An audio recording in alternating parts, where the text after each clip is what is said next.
The big body ball top 10 after week 12. These are getting more difficult every single week. I took last week's rankings, I shuffled them up, deconstructed it. We got a brand new ranking. A lot has changed. Something that hasn't changed, number one, Oregon.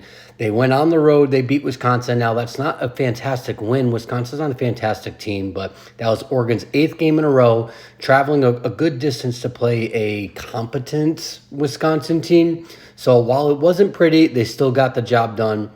Still have a really good win over number two, Ohio State. Yeah, I mean, not much has changed here. Ohio State looking good. They'll have a big game against number three, Indiana, this weekend. Now, I think it's about a 12.5 point spread, but Indiana is just, they're getting things done. They're coming off of a bye week, and they have won all of their games, and they've looked good in all of their games. So I got them as a number three ranking, and obviously things will shuffle up again after this weekend when those two face off.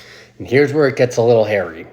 I got Notre Dame at number four, and I feel gross doing this because they have a horrible loss to Northern Illinois. And I can't shake that. But the rest of the field, like, you just look at the rest of college football this year, there are no teams that are separating themselves here. So Notre Dame lost early to a pretty bad NIU team, but they have looked fantastic ever since, and they haven't had a ton of competition, but they have looked the part. And it's in a field and in a sport right now where there is no emerging team. I like what Notre Dame's doing, so give me Notre Dame at four. I got Ole Miss at five. They whooped up on Georgia, who just had a big win over Tennessee, so we'll keep them there at five. Alabama at six. They have been playing better ball as of recent. They stumbled early against Vanderbilt. Obviously, they have that win over Georgia. But they have been looking better this so far. So I got Alabama as number six. Georgia, big win over Tennessee, as just mentioned. That slides them up to the seventh spot. There is a ton of just one-loss teams in the SEC that are all just fighting for a conference championship bid and fighting for playoff hopes.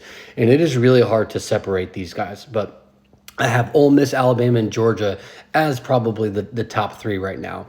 And I move back to the Big Ten. I got Penn State, number eight. So nothing new there.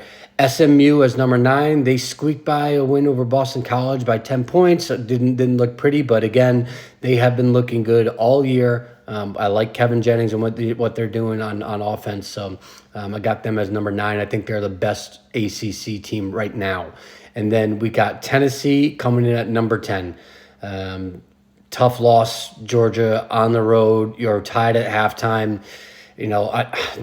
Tennessee is so close to being the best team in the country, in my opinion. Like, if Nico just hits these guys and these receivers just aren't dropping, and obviously those are huge ifs, but they are so close to executing at a level that would be above everyone else. So I got them at number 10. I know this is going to cause a lot of controversy, but this is what I think is the 10 best teams after week 12.